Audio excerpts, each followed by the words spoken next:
Hi, my name is Susan Salomone. Welcome to Viewpoint. Viewpoint's mission is to raise awareness of important topics that affect our community. And today, I have as my co-host, my handsome husband, Steve Salomone, co-founder of Drug Crisis in Our Backyard. It's my pleasure to be here. Thank you very much, Susan. Thanks for being here. Happy to be here. And our guest today is Suzi McDonough, Town of Carmel Council member. Yes. Thank you, Susan and Steve, for having me here today. Oh, it's not so nice to see you. Yes. Yeah, thanks for taking the time to be on the show and sharing with the community, some of the things that you're working on and what's going on in government. Well, it's important. Communication is the key to many things, as you know. So the more communication you have out there, the better it is. Yes. So it's funny because you had sent me an email or a text about zombie homes. Yes. And I had never heard of them. This was just like a couple of days ago. Yes. And then in the newspaper, I received something about zombie homes. Mm-hmm. So I thought that would be a really good topic to start with because I'm sure that many people don't even know what they are or what it is. Right. Yeah, no, that is true. I actually, a few years ago, I wasn't aware what a zombie home was either. And when I was up in Albany working for a prior senator, they had legislation that wanted to talk about zombie homes. What a zombie home is a house that is either in foreclosure or abandoned. And what happens is when someone walks away from a home, nobody takes care of it. And multiple things happen. It just spirals out of control. The neighborhood, it affects everybody's neighborhood, their values. And also one of the huge concerns up in Albany was that a lot of, and this will be very interesting for you guys from because of the drug crisis, is that a lot of the people that were dealing drugs used the zombie home's address to have drugs sent there or to have a meetup place. Right. And wow. Yeah. Didn't realize that. That's interesting. Yes. So they're using the abandoned they address. They use the abandoned address to have the drugs there and to make the deals, as well as people going into the zombie homes and either destroying it, using drugs, and various other things. So it is a huge concern. As a taxpayer, it's a big concern because if you're next to one of those, the grass goes high, the windows eventually get boarded up. But what happens is the banks take their good old sweet time in a foreclosure. Okay. It's not high on their priority list. So it stays a zombie home for a very, very long time. So these are houses that are in foreclosure. Yes. But no one owns them. What happens, from my understanding, being in real estate, no one really owns the home. So it's in that kind of middle process where the homeowners abandoned it. The bank hasn't really taken over the home in possession of it. Okay. So there's really, quote unquote, no one to really take care of it. Right, all right. Right. And when the banks finally do take over, they don't have to, and I actually brought one of the articles, they don't need to adhere to in our case, the Carmel Town Code. Now, the Carmel has a town code for property maintenance. Your grass can't get high. It can't be high. Your house has to appeared nice. You have to take care of it. Okay. Not only for yourself and your self-esteem and the value of your home, but also for your neighbors as well as the community. Sure. Right. It's really important. Right. Yeah, because you don't want your next door neighbor to be like, a pig. Really. Yeah. That's like uncomfortable. It's just not very good. So what happens, at least I could speak in the town of Carmel, is that the town of Carmel will go in and maintain the lawn. They'll cut it down, they'll maintain it, and then when and if that house is ever sold, we get the money back. The problem with that is that, once again, it's part of the budget, and some houses may not sell for 2-3 years. So therefore, we're taking the money out of the taxpayers' pockets. Right. We're taking it from your house, your money, to kind of make somebody else's house nice. Right. Why don't the banks need to comply with the town codes? I'm not sure, actually, but I know that that was one of the things here that I read, and that's one of the reasons why we wanted to make sure at the state level. The town level, you have a certain, I don't want to say power, but you have a certain authority that you can do. But at the state level, you have more. At the state level, and I'm sure Senator Murphy, because he's also one of the people that is looking at the zombie homes, want to make sure that the bank has to take care of it, and that they also expedite the foreclosure process. Right. Okay. So they would have a limited amount of time to get that foreclosure in place. Yes. That would make a lot of sense. It would make a lot of sense. You know, when I was reading the article, I was interested in it because they were talking about condominiums. Yes. And the fact that the condominiums, they're not getting their maintenance from these correct homes that have been evacuated. Yes. And so what's happening is the other people in the condominium complex have to support those homes. So the association dues aren't coming The association Yes. dues are not covered by the bank. And that was a big problem with the original legislation a few years back, was that we got a lot of phone calls from townhouse owners and condo owners that say, what about us? Because they, like you say, they have to pick up those I call it a tax, but they're common charges. Common charges, right. I mean, Yes. if the banks had to pick these charges up or were charged with better maintenance of these homes, they would probably move more quickly to get the house moved they into sure someone would. else's hands. Yeah, Right. they sure. And this is typical, I don't want to say government, but this is typical how society works. They don't care about the people. The bank doesn't care about us, okay? Because if they did, they know they're going to get their money back. They should have to go in, and if it's foreclosed, if they're taking on that responsibility to resell it, they should have to go in and fix it up with their money, not our money, not the taxpayers' money. Right. Okay, so there is still work to be done, but what I did also want to bring in is that it's a good thing, but it's a bad thing. Carmel was chosen out of 100 communities across New York State to be eligible for a zombie grant. Okay, and it provides $13 million, which is competitive because in the town of Carmel, there's 39 zombie properties per se, which affects 78 neighborhood parcels, which is a lot. And here it says it results in an annual depreciation of $326,500. So in one way, it's really nice that Carmel was chosen to move forward with these grants, but in another way, I wish that Carmel did not have that problem. We wish we didn't qualify for Right. it, right? Exactly. So they got the grant? No, they have to compete for it. They have to compete Yes. for it, but Yes.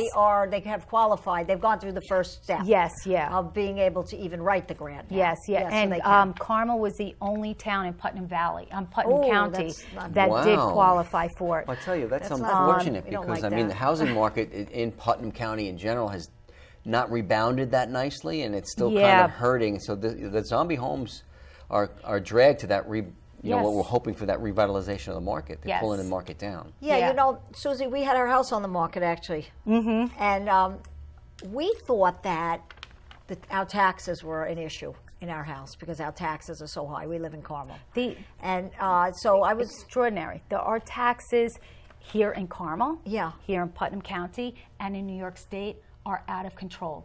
And that's why you see people, it used to be, I feel bad for the seniors, like my mom.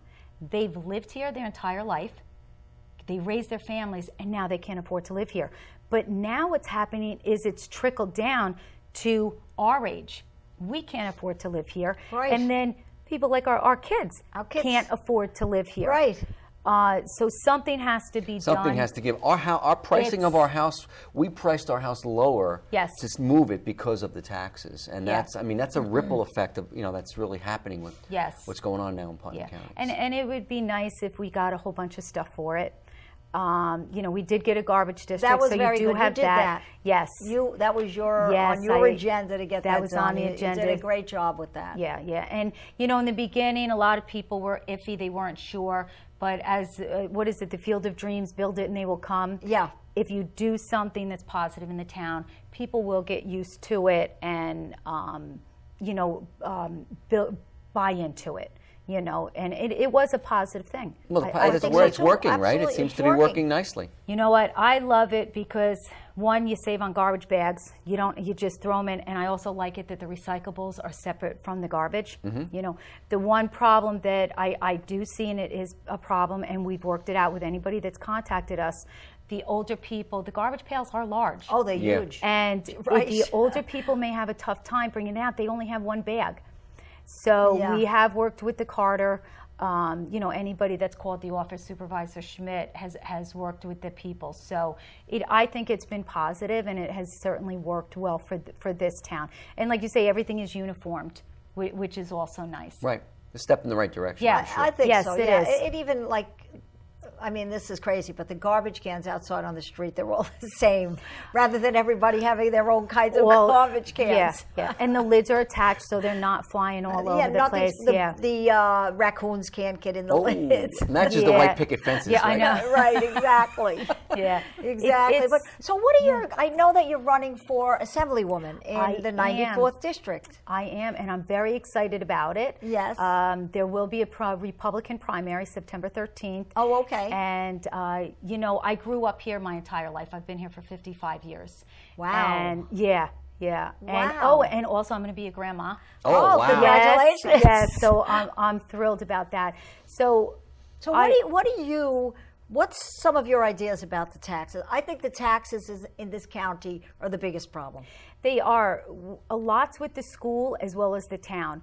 What I see, a lot of the problem with the taxes is, and I've seen it working up in Albany, I've seen it working at the local level, and I see it as a homeowner, okay, that there's so many unfunded, or as I say, underfunded mandates that keep on trickling down. Could you explain what that is for our audience? Sure. What it is, an unfunded mandate is that the Albany legislators, which hopefully I will be the assemblywoman up there, we decide that the town of Carmel needs something, or everybody in the state needs, let's say for instance this is MS4, the phosphorus reduction, okay? You have to do it. The state is mandating every town to do it, but they are not paying for it. So that's an additional tax now that the taxpayers have absolutely no say. So the majority, and it's not just in Carmel. With MS4, I just want to say we do get some funding from them. Right. But it's limited, and it will run out. I remember that because when I was teaching, there were a lot of unfunded requirements that the school had to do without being reimbursed. They're not reimbursed, and I don't think that that's fair. I believe that if Albany and New York State is going to mandate something, they need to come up and find a way to help fund it. Yeah. Absolutely. You have to, because New York State people are leaving, not just homeowners, businesses. Yeah. They are leaving. And one thing that I would like to do, I'm good for doing my homework. I do it on the town board. If I don't understand something, then I go around to do my homework. When I'm elected, what I want to do is go to the other states down south. They have wonderful taxes, $1,200 a year. Yes. Right. How can they do it when New York can't? And I know New York is unique. It is beautiful. You have the big city, you have, the Niagara Falls, you have everything, farmland. But there has to be some common denominator to get our taxes lower. It's not in sync. There's just so much isn't. less. And the other part of it is what I see as a commercial real estate professional. We're not attracting the jobs. We're not attracting the businesses into New York. We get a lot of requests for companies that want to relocate, that want to start up, and New York is losing them because they go down south where their taxes are lower and the workforce is cheaper. And so we need to find a way, and one of them might be better tax incentives to attract these companies into this area. You have to welcome them. And if all of the other states are doing it, New York can do it. You just need somebody up there that is going to be their that's going to be their priority. Right. And to me, the taxes are the priorities. There's so many issues, so many, from the Common Core to the seniors to the veterans. But the taxes, you're not going to have the seniors, you're not going to have the school children, you're not going to have the veterans because they can't afford to live here. You're not going to have the businesses. Absolutely. So the taxes, you have to start with that. Yeah, I agree. know, Trickle down economics. If you get the it taxes really in does. line. Yeah. Yes. I mean, if you look at Westchester has a lot of business. You know, there's a lot of because I've heard that it's Yes. because there's no business in Putnam, but Westchester has lots of businesses, Mm-hmm. and their taxes are like over the moon. They're Yes. so high you can't even afford to live in Westchester. So that's not really the problem. Yeah. It could add to the problem in Putnam because there aren't a lot of businesses here, but big businesses.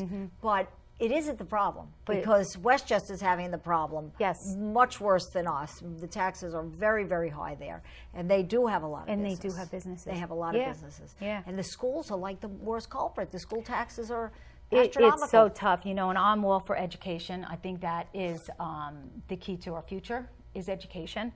But there has to be a way, and I keep on going back to the unfunded mandates. We had a roundtable probably 4 years ago with all of the various schools. It was held at Mahopac High School. All the schools from Westchester and Putnam was invited, and Senator Flanagan, who is the senator up there in charge of the education, state education. All right. He came down and he heard it loud and clear. The unfunded mandates need to stop. Right. And stop wasting money. This stuff with the Common Core, get the teachers involved. Stop using our children as guinea pigs. Because you can't say, oh, I'm sorry, I made a mistake. Let me go back. Right. You can't. Once they learn, you can't go back. When they're young, that's when you need to get them. And with me, I'm thankful that I did not have Common Core when my children were going through, because I think it takes the element of the parent out of it. And I believe that any student that's going to be successful needs a pyramid. It needs the teacher, it needs the student, and it needs the parent. Right. And if a parent cannot help a student or their child with their homework, especially math. okay, it's a failure for disaster. I'd just like to explain to you what the Common Core is, Steve. Okay, well, thanks. Yeah. What is it? Explain it to the audience. The Common Core is a curriculum that is across the country now. Yes. And I guess it was about 2011 that everyone thought it would be a great idea to have this Common Core, they call it the Common Core, so that in case people move from one state to another, they are on the same page with what they're learning in 5th grade, let's say. Right. However, I was a teacher when this was instituted. Mm-hmm. They did not teach the teachers about the Common Core before it came in, and the teachers were teaching the kids with really not having any preparation to teach them topics that were so much harder than what we were doing in New York State before. Now, New York State, the standard of education in New York State is very high.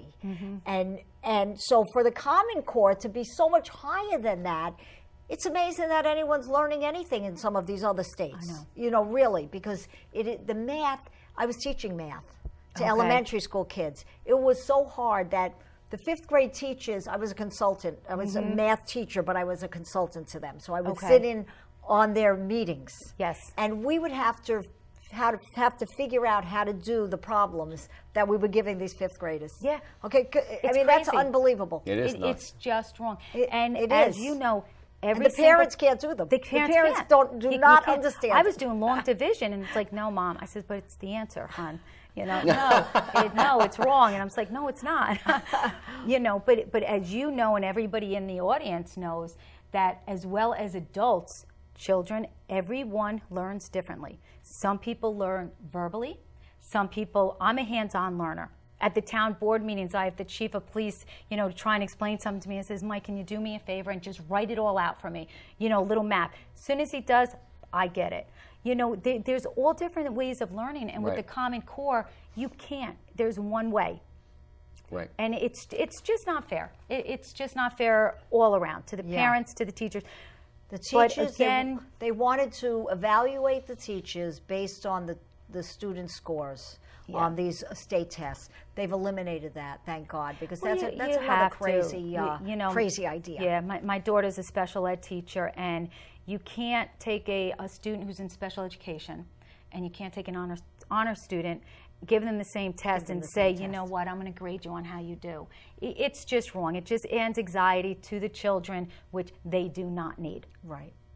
You know, I could they talk just about don't. education like for an hour, I really, know. because I I know. feel that education, one of the problems in this country is our educational system, and we are trying to fit a round person in a square hole. And you it can't. does. Everybody It does learns not. differently. I saw that so dramatically in the school I taught. I taught in the Bronx. Yes. And We saw it with our children. I mean, with our Justin children. was a different Yeah. kind of learner. Yeah. He was a very bright kid, but he didn't excel at school. He just wasn't. It wasn't his arena. Right. because he And would that's okay. have. It was fine. He was very brilliant. Yes. Yeah, Yes. he would have done better in a different type of environment, a atmosphere. learning environment. Yeah. And so that happens all the time. That's It not, does. You know, It happens does. all the time. Sure, you have 5 kids. I have 5, and every single one of them learned differently. Every single one of them. You know, and I tell everybody in life, just do the best you can and accept it. And if people don't like that, too bad. Right. You are who you are. As long as you gave 100% and are not afraid to ask questions, go with it. You just have to. So I'm very, very much in favor of vouchers for sending a kid to a school that fits him better, rather than sending him to public school. Have vouchers to go to another school that is more suited to that student's ability to learn. To the student. Yeah, Susan, you know what? Like I said before, the most important thing is for the child to learn. Right. And however they learn, they should be able to go to a school that can teach it that way. Absolutely. Because you really only get one go around. You can't turn 18 and say, you know what, let me go back and redo it again. I mean, I know I would do it differently. I would do it 100% differently. But, you can't. You know, your brain does not function that way. Right, exactly. right. So It's very that's a important. very important thing that has to be looked at by our country. And the fact that it's free is not so great either. I think that education, there should be a charge for education, whether it be $100 a year. Yeah. Like, something should be paid, because when things are free, people just don't appreciate them as much. Yeah, they take advantage. Right, exactly. It's human nature. So, Yes. yeah, so, Yeah. And then something else I just wanted to bring up to everybody that they may not know about the STAR program. Yeah, yes, that's a we were great thing, mentioning because I think there's a lot of misunderstanding about what's Yes. going on with that. Yeah. First and foremost, I'll tell you can call your assessor's office. I know Glendrosey is going to kill me for that, but you can call your assessor's office. The STAR program, New York State had this brilliant idea to change it. Right. Because obviously it was working, so they want to change it, so it Right. doesn't work. If you have your home presently, it will stay the same. But if you purchased your home, I want to say April, May of last year, 2015, 15, okay. you automatically don't get the STAR again. Okay? Now what they do is the state is going to send you a check. So you have to pay your taxes full, not with any rebate. Then the state will give you back. Where now it's taken out, like when you see your tax bill, it says STAR program or enhanced STAR program. It's a discount that you receive. It's a discount. Right. Now the state is now going to spend more money on people generating the checks. Yeah, the they have to mail all postage, those checks out and mailing them in write the mail. checks. That doesn't make any sense. Yeah, and then receiving many phone calls. Hey, I didn't get my check yet. Where is it? As well as keeping the money out of the consumer's hands. I mean, all that money should be in the economy. Yes. Right? It should be. So this is another thing. I don't know the reasoning why, Yeah. but this is Well, because another they're going to reason have why I people want that to. don't fill out that application. Yeah. They're going to, if you have, let's say, 100 people, maybe 50 of them won't fill it out. So they don't get the rebate on it. Yeah. 50%. You don't Could know be. if that's It's the amount. But I know I would have a hard time with that paperwork. I would say, and it's unfortunate. It's not worth it. Because again, now you're going to tax the assessor's offices in all of the different towns Sure. and the counties. Right. Okay. So when did that pass? That, I don't know when, but I know it took effect for people that bought their house the middle of last year. Okay. Yes. All right. Yes. All right. So you got to be on the lookout for we got to that. be on the lookout. People Yeah, should be, absolutely. because unfortunately they think that they have this, and they really don't. So is anyone trying to repeal that or change that? Is there a I move? have not heard anybody trying to change it yet. I don't think but people know about it. A lot of people do tell you the not, truth. because they're keeping it quiet. Right. Unfortunately, and that's what it comes back to, my communication. You know, God willing, I win the assembly. I want to be able to communicate to And how will the you people. do that? The communication is so hard. It's a really hard You- thing to do. well, Let's say you win in Yep. in November. Yep. What would you do to My thing is, communicate better? I'm a person-to-person. I like talking to people face-to-face. Mm-hmm. But in technology age, definitely emails, and I will have town halls, and I will have offices that will be open all the time. People can come in. But hopefully they can get on the email list. I know people hate robocalls, and I do as well. Right. But that's a way that I could get out. Hey, this is Assemblywoman McDonough. You know, I just want to let you know that there is a change in the STAR program. Give me a call, and I'll explain it to you. Yes. Okay, because you don't want to make it too lengthy. No, not a on the robocall. phone. They get- But communication is huge, and at least once a month in the various towns, to have an open forum where people can come in and say, this is what I've been doing, this is what's happening, this is the legislation up there. If you're interested in coming on board with the legislation, or if you need to fight a legislation, this is what's going on up there. Get Right. involved. You've done it. You've been up in Albany when I was Yep. up there. Yep. And you know how difficult it is. It is difficult. First, we get- don't even know what's going on. That's Yes. the first problem. Yeah. Yes. Yeah. Yep. So, But it can be done. You can- just need somebody that is willing to roll up their sleeves and do it, and do it with a smile on their face. Right. Right. I think Do communication it is key. positive. I really do. You got to educate the Communication. public, get people Yes. involved, and so these things don't just fly under the radar. And, Exactly. and get it, well, enacted. people don't Yeah. have time. Like they're too busy with their own lives, and Yes. so you have to make it easy. You have to make getting the information out to them Yeah. easy. Yeah. The newspapers, possibly having a newspaper column. Yep, Weekly, that's a good idea. A weekly newspaper Yeah, column. that's a in great the free idea. papers as well. Right. So, yeah. Yeah, I like that. I'm sure you have Yes. plenty I of have good a whole ideas. list. Yeah, I just need to get elected now. Yep, no, I know That's you right. a long time, and I know Hopefully you're very you will. creative, Yes. very energetic, Yes. and I'm sure you'll do great. Yes. So Thank we you. appreciate you coming on the show. Oh, thank and you very much. Thanks very I much. enjoy The it. information you gave us was Yeah, it excellent. was really today. enlightening. was Thank you helpful. very much. Yeah, I'm Yes. sure the community really appreciates hearing that. So. And Just a thank little you. tidbit. Very much for tuning in, and come back again next week.